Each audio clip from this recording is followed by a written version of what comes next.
The New England skateboarding legend who was on a short list of guests, my ideal, guest when I started MONGOCHATTER in my little hovel garage apartment in Newburyport, Massachusetts 2.5 years ago. I said one of the people I definitely want to interview for this is Kevin Day. And now here we are. Yeah, here we are. So what did you get? Stories, photos? Oh, yeah, all of the above. Lots of stories, lots of OG Boston shit, Cambridge pool, Maximus skate park, a little bit of history, Phelps, Food Town, 5'9" crew, all that shit. I mean, there's a lot of legend and lore around Kevin's storied skate career, past, present, and current. There's lots of shit going on, so. Man, I'm hyped. So this is episode 39, and with the legendary Kevin Day. The Victor. The Victor. Let's watch. Enjoy. So what do you want to talk about? I was thinking history. Oh, cool. Dark Ages? The 1800s? I don't know. Swedish, maybe? Beekeeping? Western theme, although I didn't like what they did to the Native American Indians. Oh, wait, I know.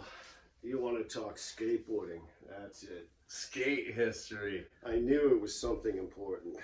With Kevin Day. This is one of the original flyaways from the 70s. It's from a friend of mine who died. It's like a fucking motorcycle helmet. Kinda. They started making them again now. Yeah, it used to be Ray Harold's. He was a big Samoan dude who worked at the skate park in Seekonk, Rhode Island in the 70s. Really nice dude. And he died a bunch of years ago, and then a few years later I ran into his son in Jamestown, Rhode Island, and randomly at the skate park, and we started talking, and it was really weird. I love stuff like that when you just have that.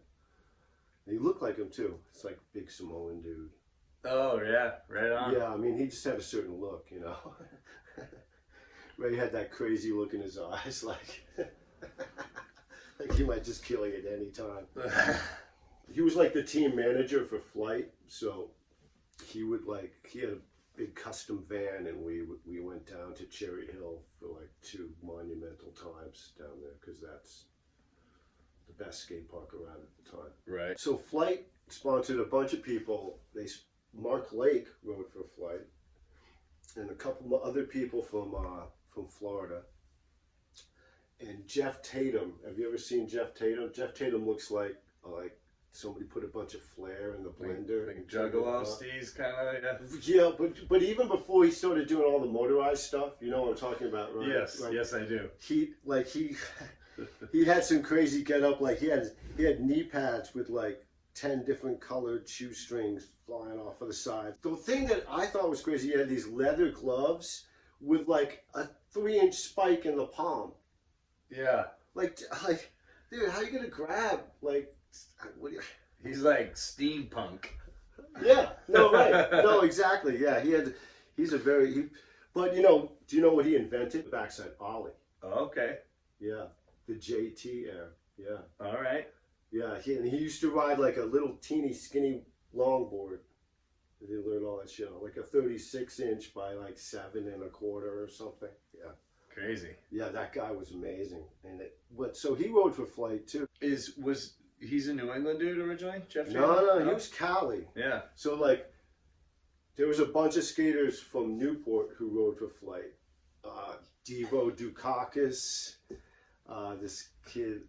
Any Tony relation? No.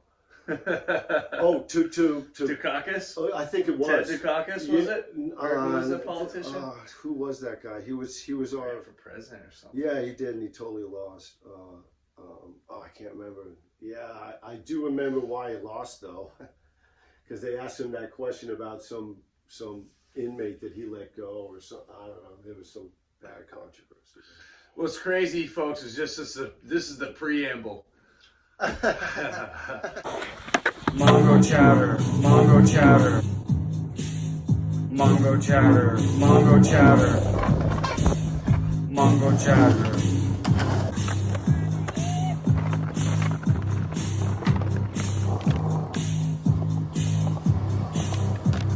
Mongo chatter, Mongo chatter, Mongo chatter, Mongo chatter.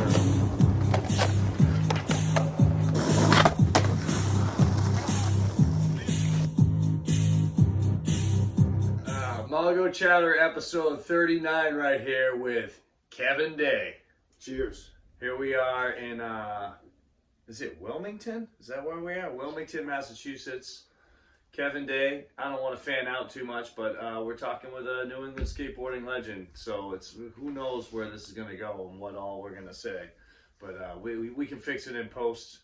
And okay, first question. I don't really have any questions preloaded. Really, because you usually have all this, like, you usually were like all prepped up with like crazy angles and stuff. No, man, it's literally, I'm not, it's on the fly. I kind of just want to, my whole thing is like, I like to introduce the viewers to who the guest is from my perspective.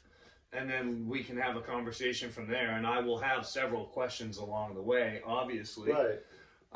Any good interviewer has to have that structure there, anyway. You know, just steer the ship through the rocky moments. Yeah, it's like we're taking a little flight, you know, and like you get to a cruising altitude, and then you come down. It's like, okay. For me, where the story picks up, you have a whole pedigree of legend and lore from before here, then and after, right? But it's like Newburyport Skate Park, I guess, early 2000s. You started localizing there because vert available? It was the best park around at the Okay. time. Yeah. Yeah, I mean, the only other good one around before that was the old Nashua Park. Mm. But that thing was just gnarly too. I mean, if you fell in that bowl, it just grate you up, you know. Newburyport was funny because it was so regulated in the beginning. Oh yeah. Like you knew you weren't smoking weed in that school parking lot. Like that was, you know. I thought it was weird that you're using the bathrooms there that the little kids used. Like that was kind of creepy too. Yeah. Like dude, I'm a 45-year-old dude, like going into the bathroom there, and you just that because it's right next to the playground. Yeah. It's at the It's not even a high school. It's at the elementary school. Yeah, the middle school. You know, I like the scene up there. I always liked the kids who came up there. You know, all the kids who some of them are still riding, and I came up with the term the Prince of the Park. Mm. Do you remember? Who's the Prince of the Park? Well, there was a couple of them. So there was that kid. Paul Murray? There was the kid. Shoot, was his name Nolan? Oh yeah, Nolan Comier. So yeah, he was there forever. Yeah. So the reason they got the Prince of the Park term for me is that every time I went to the park, they were there, and sometimes they were working. But even when because they had skate guards, they had these little kids looking out after us. Making sure you wear a helmet and don't smoke weed. Kind of right. Thing. Try not to talk about sex in front of the 12-year-olds too much or something. Yeah, there's some weird stuff going. It's so funny too because you got to understand, like back in the 70s, it all started out mellow. Then you hit this thing where punk rock came in. Late 70s, early 80s, the whole attitude changed. All of a sudden, there's too many people at the skate park. Snaking started.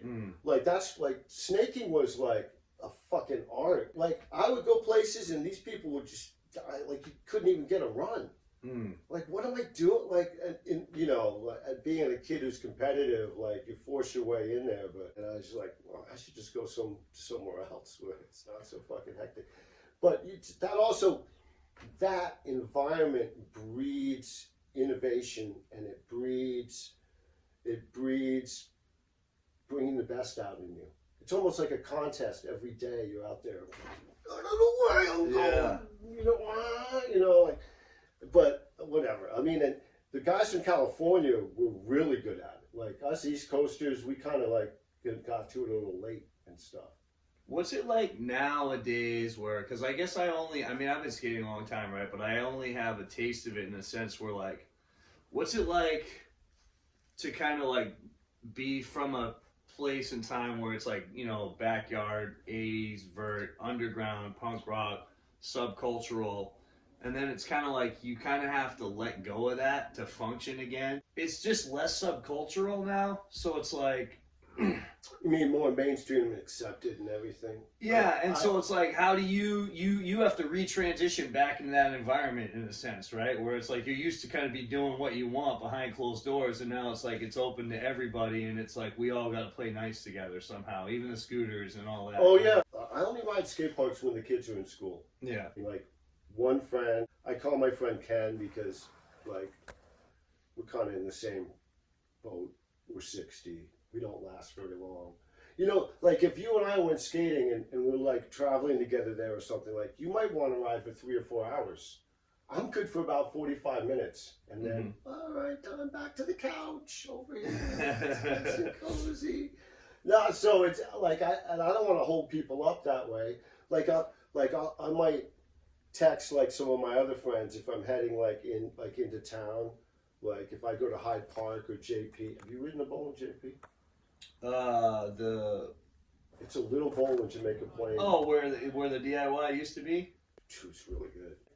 It's like 4 and 5 feet deep, but it's just like one bowl with little escalators and shit.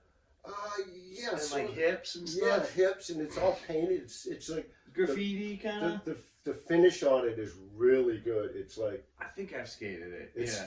I've only been there twice, but that. But anyway, if I'm heading down there, like I might text some of my friends, like Doug or somebody who's in town. Yeah, I like to ride it like the power hour, noon to 1, be out of there, just done. Right, and maybe till 2, hanging out, talking, blah blah blah. So you've been stationed here for 30 years, you said. 31 years. 31 years. Yeah. And somehow we still owe more on the mortgage than we originally bought. I don't really know how that works. I think they're duping us. Oh man. Nah, it's called refi. So dude, not this is kind of tangent number 3. Of many. Buckle up. No, this is kind of a corny question, I guess, but like how long have you actually been skateboarding for? Since I was 13, so 47 years. Wow, okay. And I'm happy that I can still go hiking with my wife. I mean, yeah. It's like the injury, yeah, that's the hardest part. The hardest part about skateboarding is mentally coming back from injuries. Like your body starts to feel like you can ride again, but then, like have you remember Simone Biles, the gymnast in the Olympics? She's the one who cracked and like stopped competing right in the middle of the thing. Yes. I heard this old psychologist talk about how most people's brain changed. So when she first did it 4 years before and won everything, not when she cracked 4 years later, she was young enough that like she wasn't worried about the consequences of the trick she was trying. Mm-hmm. And then she had this whole scare about how dangerous what she was doing was. So, and that's a whole psychological thing. And I realized this totally fits my profile, except for I didn't figure that out till I was about 46, 47, something like that. And I was like, this is dangerous. Granted, I've had a ton of injuries. People always ask, oh, you've been skateboarding for all these years. Did you have any injuries? And like, it's kind of like the traffic report. Like, like this elbow works great. Everything else, not so much. Yeah. So it's like, just tell me the road that's good. Don't tell me. I know it's fucking slammed on 93. I know 128's a parking lot. Just tell me the road that's good. Route 16, I don't know. You know what I mean? It's kind of the same thing. It's like, I'm actually about to go to a pain clinic. I just got switched to a different doctor, and so I'm just having all this arthritic pain, and I have a prescription for tramadol. It's a narcotic, and that works great. But you can't take that shit all the time, and I know that. So it's like I've weaned myself down on that, but I've just been in so much pain, and like you know when your father would say, "Oh, my feet are killing me," you know what I mean? Yeah. I'm getting that now, because I drive and deliver stuff in a van, and my foot's getting numb and painful, like just driving for a few hours. Yeah. Because you're always on the gas, the brake, the gas. Yeah. And I'm just like, man, I'm fucking falling apart. And also, getting into the cold weather, that always like aggravates arthritis. So I'm going to this pain clinic. We'll see what they have to offer. I'm pretty sure I'm doing more things than they're going to be able to offer me anyway. Like most of these places are kind of all about like trimming you off narcotics. They're not about actual solutions. But we'll see. Like I would love it if they offered me acupuncture or if they offered me this prolotherapy I got. But I don't think this whole biological remedies, which is what prolotherapy is phenomenal. I mean, they have other ones too. There's some place around here. They're offering all these new things, and they're non-invasive, no surgery. You just get better. I mean, it's amazing, John. So it's a series of injections, and it's collagen and dextrose. So it's fat and sugar. Creates an inflammation that allows the body to heal itself. So like this is what I'm walking around on every day. You like that? This is where all the fun starts. Holy wow, huge. dude. And this is all hard. It's not. Holy wow. This is why they were like, oh yeah, you're never gonna be able to walk again. When I broke it 4 years ago, and I was like, I'd already gotten the prolotherapy on this ankle. And Oh my God. I know, right? See, this is why I'm in pain all the time. This is why I'm like, I'm going to a pain clinic, dude. I'm like, dude, you're gonna tell me that you're gonna take me off of my narcotics when I walk around, and I could still skate. I mean, I could. Yeah, that's what's crazy. They wanted to fuse it, so like they fuse the bones. So there's none of this. There's none of this.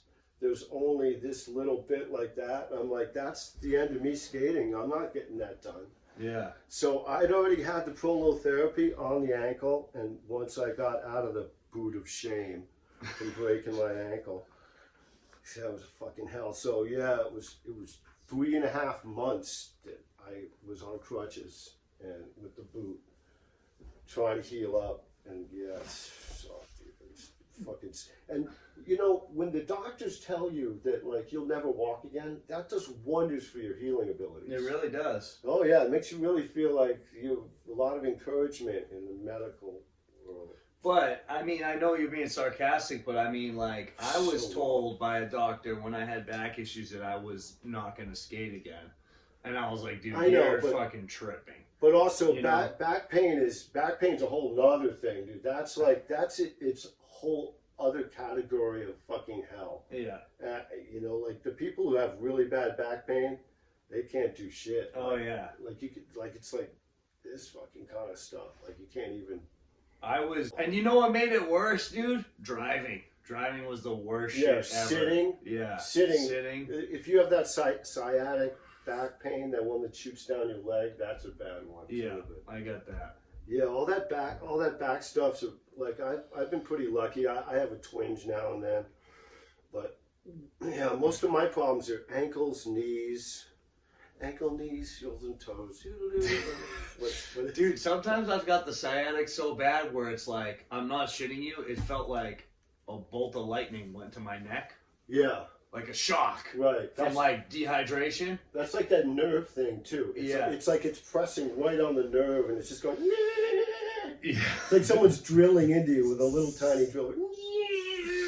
How's that feel, John? Oh, that feels good. Oh man. Good thing I have this voodoo doll. Dude, do you ever feel like I've like wondered it's like bittersweet thought. I feel like skating for so many years has prepared me to deal with being a crippled old man. Like, it's gonna happen to everyone, right? Old age is coming for everyone. Yeah. And it's like, well, shit, I've already been hurt for 20 years, so by the time I fucking hit 70, you know. Yeah. I mean, yes, it's yes, an old hat. yes and no. I mean, you know, so Jake Phelps and I met at the skate park in the 70s. Which skate park? Zero Gravity. Oh, It was in Cambridge Indoor Park. Was there ever a Zero Gravity in Nashua? Yeah, Okay. different Zero Gravity. Okay. Sorry, go on. So We go off, dude, but you've never seen pictures of this park, right? No. where? It was In all, Cambridge? Yeah, it was all No. plywood. It was built in 1977. No shit.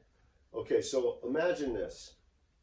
It had a 60-foot long half pipe, no flat bottom, 15-foot trannies with 4.5 feet of vert at one end, and it went slightly downhill and had almost 5.5 at the very end. Oh my god.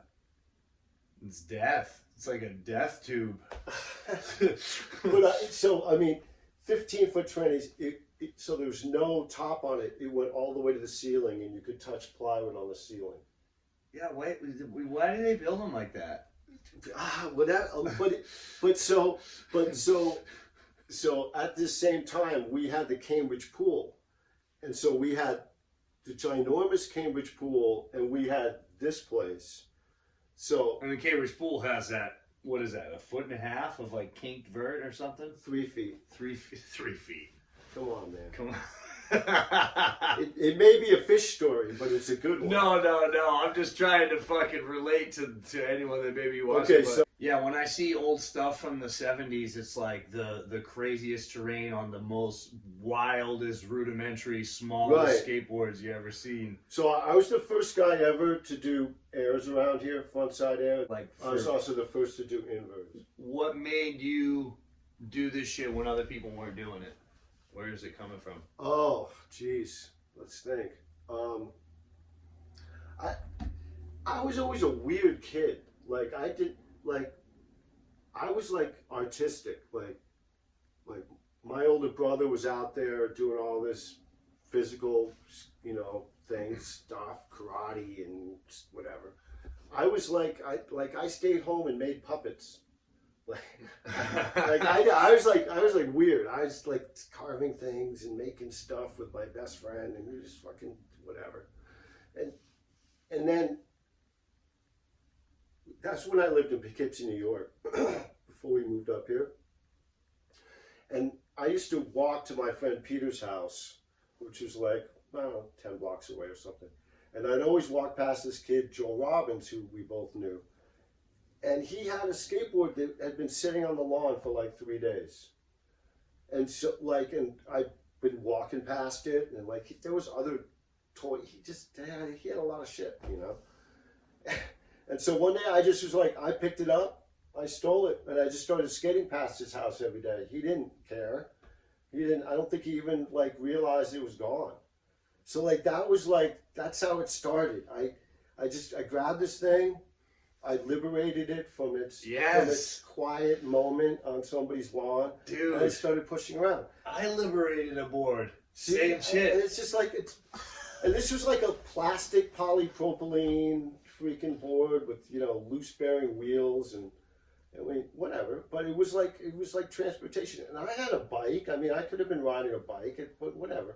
So then we moved up to Boston, and I was, it stuck with me. I was still kind of messing with puppets too. And there's a whole puppet scene in Boston. There's a whole Brookline puppet showcase place that's been going on for So forever. were you into making them and as well as doing the puppeteering? Oh yeah. Okay. Me and Peter had a Punch and Judy show. We used to do birthday parties and shit. So we get paid $10, but our parents would have to ship us out to one of these places with all this fucking equipment and all this dumb shit. It's not like we're making any money.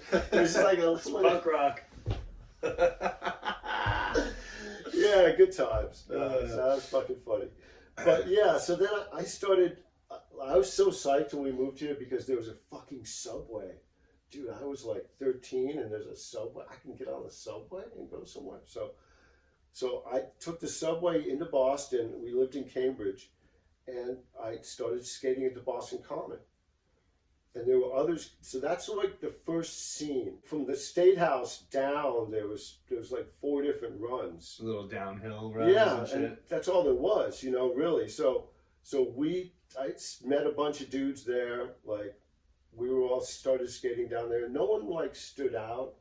Like, everyone just kind of, you know, we're all kind of at the same level. There was like freestyle tricks, and then there was like riding the hills. This is what, mid-70s, are you saying? This was 76. Okay. 76. And then, so we found Metals. Did you ever hear of Metals? It's the sculpture that's on the other side of Beacon Hill. Metals was really good because it was just like a slanted bank that was maybe, I don't know, 5 feet tall at the top corner, and it was like angled, and it had enough space to really get a couple good pushes. So like that's kind of what there was to ride. We hadn't really explored that much, you know, just a kid, you know, and just kicking around and stuff. But then, so from that point, I met this dude, Morris Wheeler. He was like from out in the suburbs. He was a little older, he had a car and stuff, and he mentioned to me about the Cambridge pool. He was like, there's this pool. Again, I lived in Cambridge anyway. So Morris Wheeler told me where this pool was, and my family were teachers. My mom ran a school at Fairweather Street. So we always had like boarders and people renting, and so this guy, he was going to like seminary school or something, and this guy, Peter Wilkins. So he took me over there.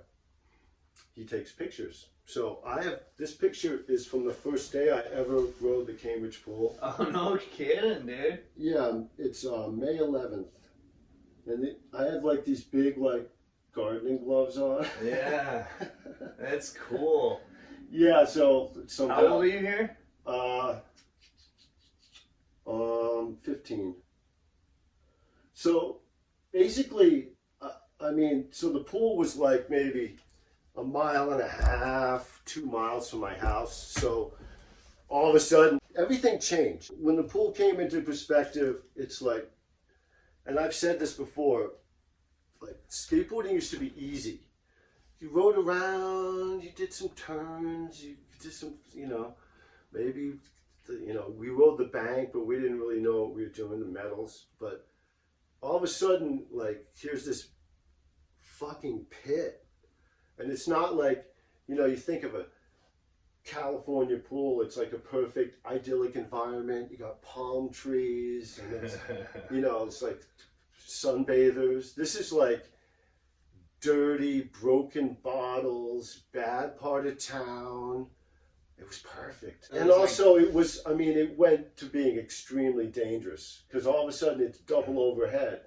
Before it was just all like little stuff, you know. Now you're looking at this 12-foot wall, like, what the? Same equipment? That board was a G&S Fiberflex 26-inch with tracker trucks, Road Rider 4 wheels. So I started skating there May 11th, and I went there every day, pretty much. So at the end of June, I'm getting out of high school. I'm like sophomore. Yeah, maybe. I don't know. Getting out of school. The day I get out of high school for summer vacation, I went to the pool and broke my leg. And it was really weird because, like, I went up to the front gate and it was open.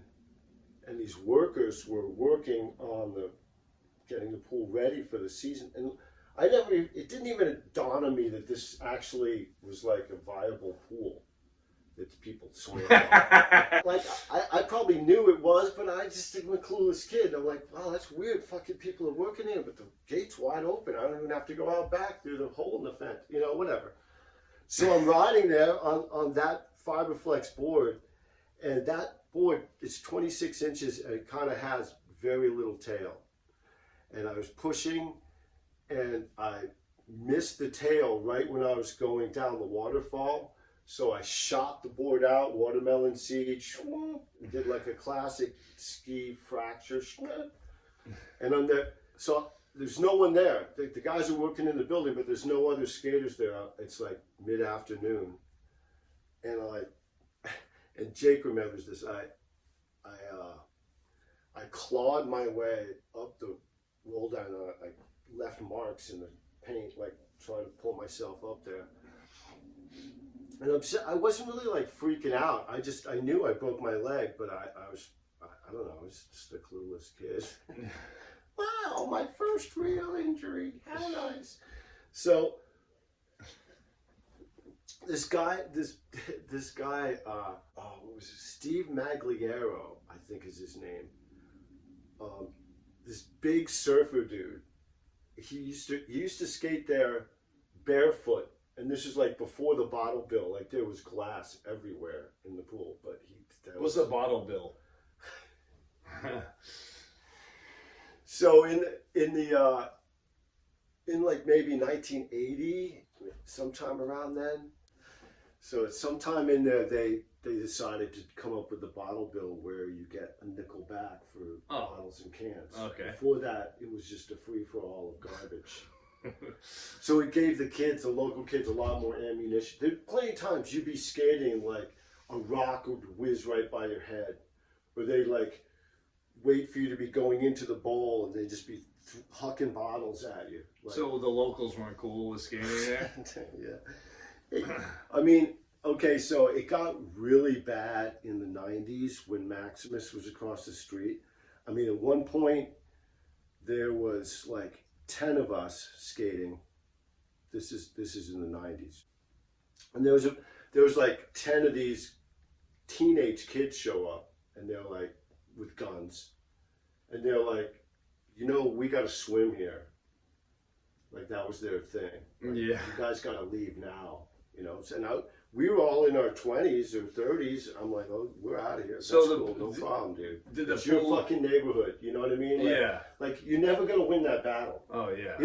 You're not gonna like duke it out with these dudes and they're gonna go away. They're just gonna go and get their bigger brothers with bigger guns or bigger bats or whatever. So, but then again, at that time, like within a couple years, all those kids disappeared. Like, I don't know if they went to jail, they moved on, they had better things to do, but like, there was a certain couple years when it was really bad, and you were like, we used to just post up there all day. Post up, beers, weed, just hanging out, fucking. There was a time I ordered pizza to the pool, like, when it was like us sessioning the pool, and the guy's like, the pool's closed. What are you? I'm like, no, we're in here. Like, pass the money. It was great. I mean, but that was like certain years that worked. In other years, it was like we went, we rode, we got out of there as soon as we could. Because it was true with Maximus too. Maximus was right across the street from the pool. It was 1,000 feet away or something. I mean, I remember my parents dropping me off at Maximus and being like genuinely concerned. Oh yeah, no, like this is where the skate park is at. They were, we came down from Newburyport. They're like, "Oh, we're gonna take you to a little skate." I'm like 12. Yeah, we'll drop you off. We'll go to the Galleria and come back or whatever the fuck, And it's like, you're like, this is where we're gonna leave you, huh? And they're like, well, there's adults in there, like. Yeah, no, there was some incidents in the parking lot. There was some cars stolen from. Maximus was across the street from the pool, directly across the street. Like if you drove out of the parking lot in the front of the pool, you drove right into the driveway that went to Maximus. And so was the pool a go skate-wise just for the winter months, like fall, winter? Or like it was actively like people, community swimming there? It's still swimming now. But they usually fill it. It's changed. It used to be like Memorial Day, and then it turned into like the 4th of July or something, kind of. So the 4th of July through Labor Day, it was a swim thing. And what happened structurally or infrastructurally that what was the nail in the coffin? Oh, Why is it that's- no longer skatable? That's a fine story in itself. It's the reason it's no longer skatable is because in like 2008, at a different pool in New Bedford, a woman and a kid went down the slide. It had some slide, and I guess they hit heads. And the kid came up. The woman died. The kid came up and said to the lifeguard, like, she didn't come up, you know, but the lifeguard, so the problem was is that the pool was so dirty that they couldn't see the bottom. So the lifeguard didn't even go in to look for her. Holy cow. Then these kids, like 3 days later, hopped the fence and were swimming at night and came across the body floating because it finally came up. And we thought, oh, you know, great, they're going to close all the pools, they're going to clean them. But what ended up happening is they decided that they were going to fill in any pool that was like, with these pools, they have this black X that they put at the bottom of the pool. And if you can't see it from the top of the pool, then the pool's too dirty. But, you know, whatever, they weren't following That's the city. the correct structure about all that stuff. So what ended up happening within a couple of years, they ended up changing the Cambridge pool and ending it forever, which was, but you know, my time there, my time of being able to actually ride there had already passed, like, because it's, you know, as we get older, we just go lower and slower. Yeah, I recently, this is the first time it happened to me where I was like skating. I wanted to do like a hand down, like, but you know, I always do hand down, but I wanted to do front side, you know? You mean the kind like Neil Blender out the top, or the kind where you Yeah, put like, it on like the stairs of the, and go over the stairs? Like on the deck, like as a power slide, and then kind of like plop back in, like Oh, right, plop right. out, you know? The Neil Blender style. Yeah. So I wanted to try it front side, you know? I'm like, oh, I've done it a couple times front Like side. bird. Like, yeah, like a Bertleman with your hand on the coping and then Right. sneak back in. And I just had a moment where I said, yo, your shoulder, don't do that. Oh, don't put weight on it. Yeah, I was just like, don't. And that was kind of the first time, like, where I was like, I felt like an old man. I was like, I know I can do this trick. It's like the Simone Biles. The stoke The is Simone in me. Biles thing came in. Ah, what am I doing? I need a day off. I need a day off. No, people gave her a lot of shit for that. I don't know. It was controversial. Like, is it like, you know, It's a mental break. That's why I was saying it's very hard to come back from injuries and be able to refocus yourself to where, you know, like when you skate your best is when you're in a zone of no fear of death. If you think about like the whole falling thing, dude, it just, and that's why I always wore a ton of pads. I mean, I overdid it. I wore shin guards. It was the phase where I wore shoulder pads after my shoulder surgery. like football shoulder pads. Little hockey ones. Okay. But yeah, but they called me RoboCop at the time, which is perfect because that was right when that came out. That was doing Maximus, so that was like 1990 sometime I was wearing the shoulder pad. I was thinking about that today. I was like, I'm sure I probably saw you at Maximus and or Rats, because my parents used to take me to these parks, you know. Yeah, sure. And I used to go around, and then when I was in my 20s and stuff, I'd go to like, it was like 8-ball, Yeah, I never went to 8-ball. Or Hank's to- Alley and shit like Oh, that. I went to Hank's Alley once. Have you ever met this guy?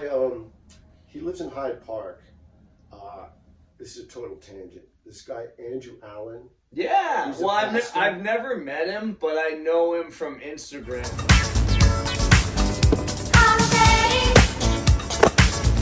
Right, so I followed him on Instagram. Yeah. And I don't get these premonitions very often, and it's really weird shit. But I was planning on going to Hyde Park with my friend Ken to ride down there, and we were going like early in the morning because I didn't want to run into any of the kids and shit. And I was saying to myself, dude, I'm gonna meet this guy. Like this happened like 2 weeks. We were planning it like a couple weeks ahead of time, and I'm like, I've been watching this guy. I knew he rode there all the time. I'm like, well, I'm gonna fucking meet this guy. I know I'm gonna fucking meet this guy. go there he is. And Wild. And he's like the nicest dude. Yeah. Like, and we really hit it off. Like, he remembered me from Maximus. I was gonna say, because he had to have known you, right? Yeah, he remembered me. Because he's a from big time Maximus. skate nerd. Yeah, but he just was, the dude has got a really good vibe, dude. And it's just like, he's like total punk rock, covered with tattoos, and he's a pastor. But he's not like preachy, you know, which I like. I like the fact that he's spiritual, but he's not like, you must come to God. Yeah, John, there's only one way. Yeah. Those people, No, he's rad, dude. He's yeah, rad. good times. Yeah, he was a good dude. If I wanted to ask you, like, I'm very curious about, well, it's just interesting,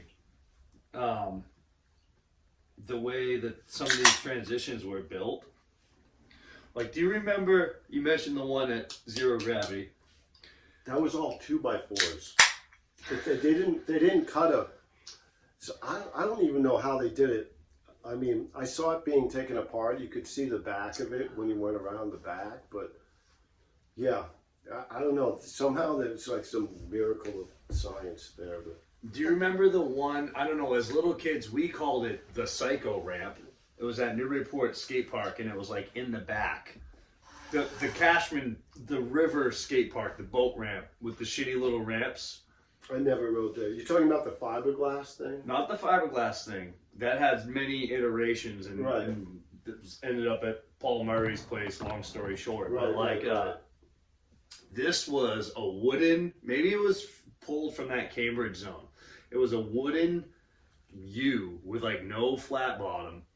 And it was like an afterthought in the skate park. You know how nowadays people just bring their own rails, jank, whatever? Yeah, sure. This was just a gigantic U at the end of this boat ramp skate park, and it was like, we called it the Psycho Ramp, but the thing was probably 8 or 9 feet high, vertical, no flat bottom, and just a wooden U, like It's a skinny. skinny. The park in Malden was made by Mike Green, this guy from Florida who built this place, and you can look it up. It was called the Tomoka Moon Forest, and it was a skate park that this guy did some fucking crazy acid or dust and fucking just started spraying shit everywhere because he had some really wacky shit. Right. He had like this. It was like a sculpture park that you could skate. It had these like giant pinnacle that went up like 20 feet to this like a big fucking spear. You could never get to the top. It looked really cool. Like I saw some pictures of it in Skateboarder, and it looked like a bunch of snake runs through the woods, all like idyllic, nice palm trees and stuff. But it also looked totally unrideable. Like, but he's the guy who built the park there, and it was pretty obvious it was unrideable. Like, but yeah, that park lasted a couple of years, and then that park again in a bad part of town. So like getting in fights with the locals and Jesus, dumb shit going on. They had these I wrote one of our songs is about Malden. It goes like this. Larry's paid toilet was a sight to see. We thought we'd get a cement paradise instead of a place to pee. A shotcrete nightmare in the bad part of town. Fight your way there, then get slammed down. Regular pigs, goofy snakes, keyhole peanut, inner city skates, toilet stall, tombstone crap. First one in, pick up the dog crap. That's from Kevin Day and the Knights. Yes, that's our song about Malden. It's so the drummer, Which is your band. was imaginary moment in time where we all had giant egos. 1, 2, 3, 4. Control.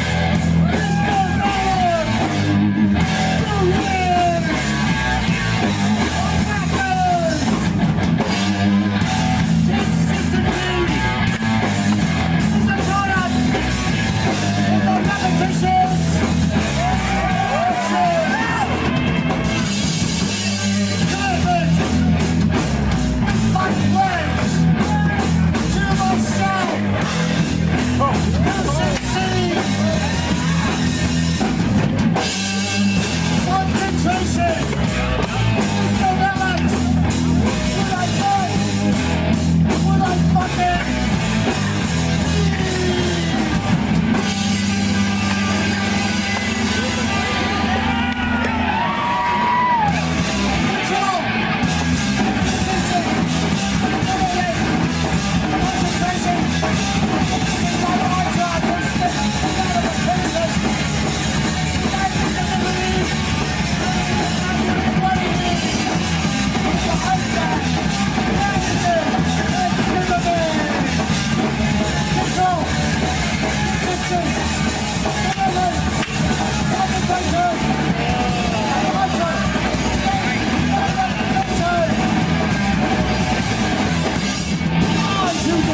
these 2 Doberman pinchers that they would let loose in the park.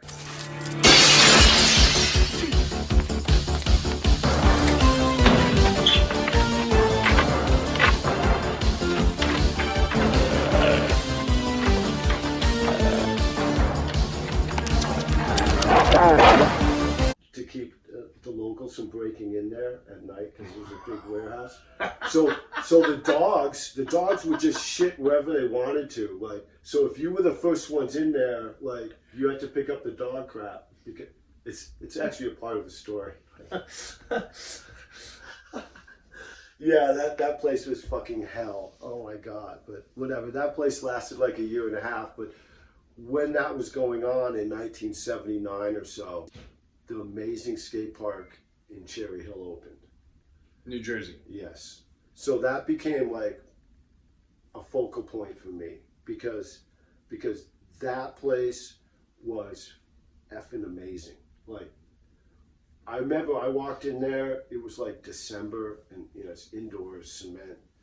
I walked in there and I looked around and my knees were knocking together. I mean, this place, and like I said before, we rode big stuff. Like we rode that giant half pipe. We had the Cambridge pool, which was just Nar bucket.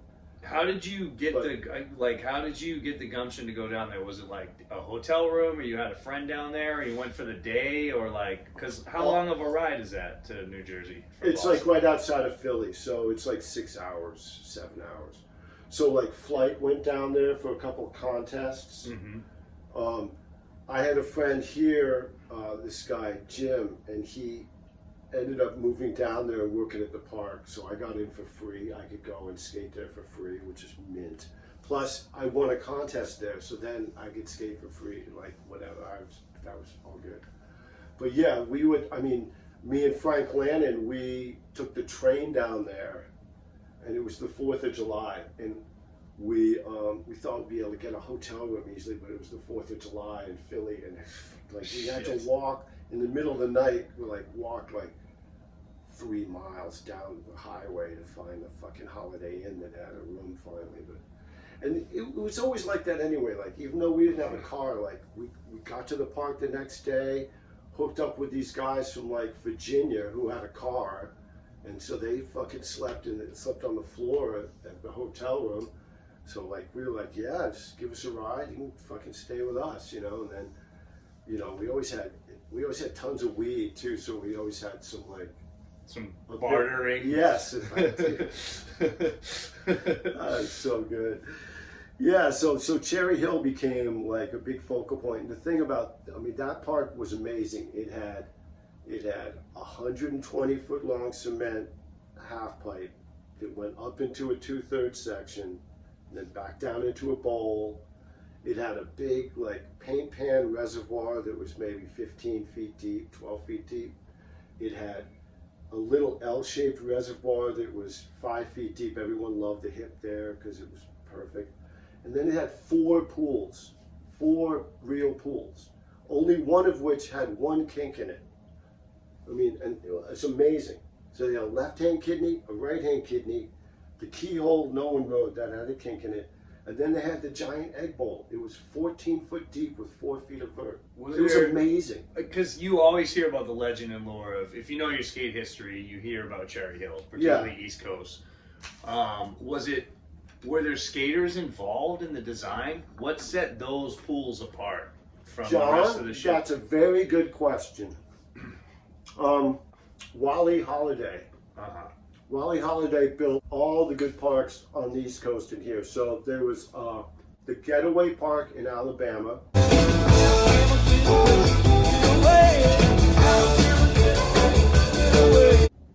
Huntsville, Alabama. They're rebuilding right now. It's incredible. But they're rebuilding actually what was there, which is cool.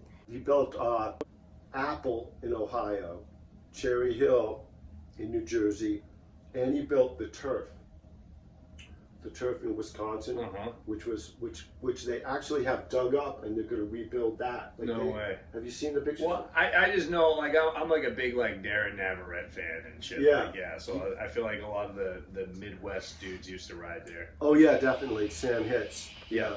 Yeah, I still have my Turf card. which is cool. How did the paint cheaters thing come about? Because of making puppets as a kid, Mm-hmm. like I had a sewing machine back then. I used to make little clothes and all this stuff. So like I wasn't intimidated by the idea of like trying to manufacture something. And I always like to do shit myself. But so there were these pads that this guy, you remember Cedar Crest Country Club? Mm-hmm. One thing to remember in all these bouts with gravity is when you're wiped out, try to land on your knees. Right. So down there was this guy who started making these pads called flapjacks. So for the longest time, like I wore Pro Design pads from Texas. Caps always sucked. They'd always break off. I was like, these pads are not that good. And then when flapjacks came out, like that pad was really good. The caps didn't wear out. They were amazing. But then the guy had a tragedy, and so he stopped doing it, and that ended. And I was like, I can do this myself. Like, so I did what everyone else does, is I took all my old pads and tore them apart and saw what these guys did. Then I started making them.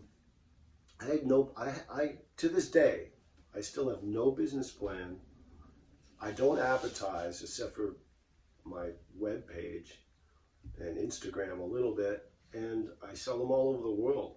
That's ridiculous. I mean, what it is that it's a passion for giving back to skateboarding, and it's been a great vehicle for keeping in touch with people over all these years, or new people who find out about me and want pads.